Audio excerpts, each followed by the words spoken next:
اقرأوا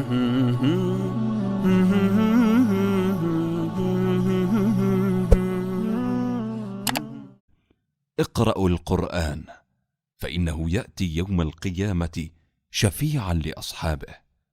رواه مسلم.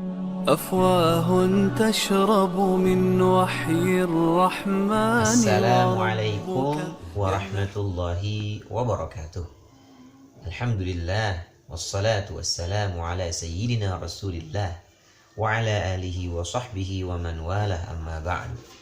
Sahabat-sahabat Al-Quran yang dimuliakan oleh Allah Subhanahu wa Ta'ala, insya Allah pada kesempatan kali ini kita akan membahas hukum yang pertama dari bab nun mati dan tanwin ketika berhadapan dengan huruf-huruf hijaiyah.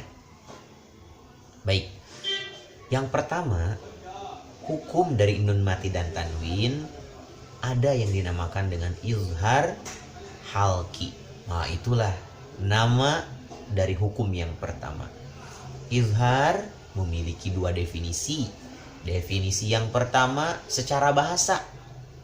Bahasa Arab, kalau kita translatekan dalam bahasa Indonesia apa itu izhar, maka kita akan menemukan definisi yaitu al-bayan, jelas. Segala sesuatu yang sifatnya jelas itu adalah izhar. Kita melihat pemandangan yang indah dengan jelas, kita melihat sesuatu dengan jelas, itulah yang dinamakan dengan izhar menurut bahasa. Yang kedua, izhar memiliki definisi secara istilah tentu. Apa definisi izhar secara istilah? Para ulama memberikan sebuah batasan, yaitu ikhraju kulli harfin min makhrajihi ma'adami gunnah.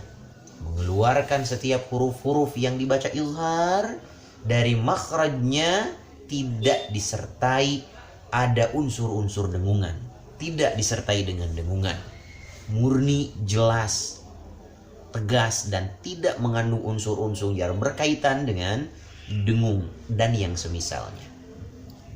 Baik, yang jadi pertanyaan, ada berapa sih ketika nun mati atau tanwin berhadapan dengan huruf-huruf hijaiyah yang harus dibaca izhar, harus dijelaskan, tidak boleh berdengung, tidak boleh dibaca idgham dan lain-lain. Semuanya ada 6 huruf. 6 huruf ini keluar dari alamat yang sama, yaitu al-halqi yang bermakna tenggorokan. Nah, huruf apa saja itu? Yang pertama, ketika nun bertemu dengan hamzah. Contoh, man amana. Nah, kita tidak diperkenankan untuk membaca man amana. Salah.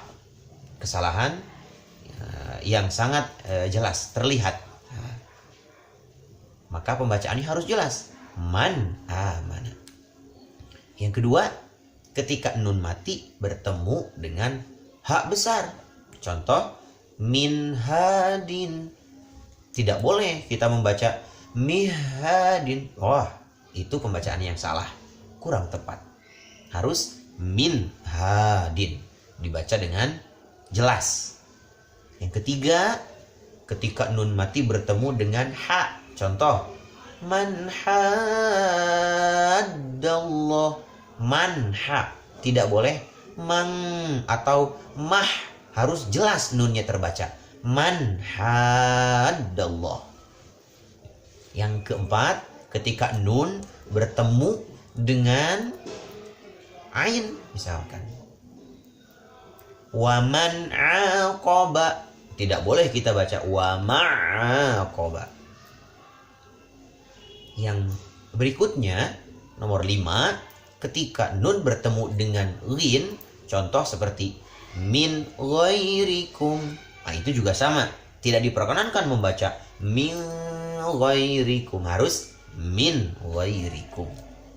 Yang terakhir, ketika nun bertemu dengan kha, seperti dalam contoh min khairin. Tidak boleh min khairin. Nah, walaupun iramanya bagus, tetapi kalau pembacaannya salah, itu tidak layak untuk kita ikuti. Nah, itulah contoh-contoh dari pembacaan izhar. Nah, baik. Timbul lagi pertanyaan dalam diri kita. Kok kenapa sih huruf-huruf yang tadi itu harus dibaca jelas ketika sebelumnya itu nun mati atau tanwin? Maka alasan yang simpel dan sederhana adalah karena jauhnya alamat dari makhraj nun mati dan tanwin dengan makhraj huruf-huruf yang tadi. Kalau huruf-huruf yang tadi itu dari tenggorokan, kalau nun itu dari lisan. Maka dikarenakan tempatnya jauh, maka pembacaannya harus dibaca jelas. Oke. Terus kenapa namanya izhar? Karena lizuhurin nun sakinati awit tanwin. Karena memang pembacaan nunnya itu terang benderang, tidak terikat dengan dengungan apapun, maka pembacaannya harus dibaca dengan dengungan. Nah, demikian yang dapat kita sampaikan. Mudah-mudahan ada manfaatnya. Subhanakallahumma wa bihamdika asyhadu an la ilaha illa anta astaghfiruka wa atubu ilaik. Wassalamualaikum warahmatullahi wabarakatuh. هدى وتلاوة وتراها عين الرحمن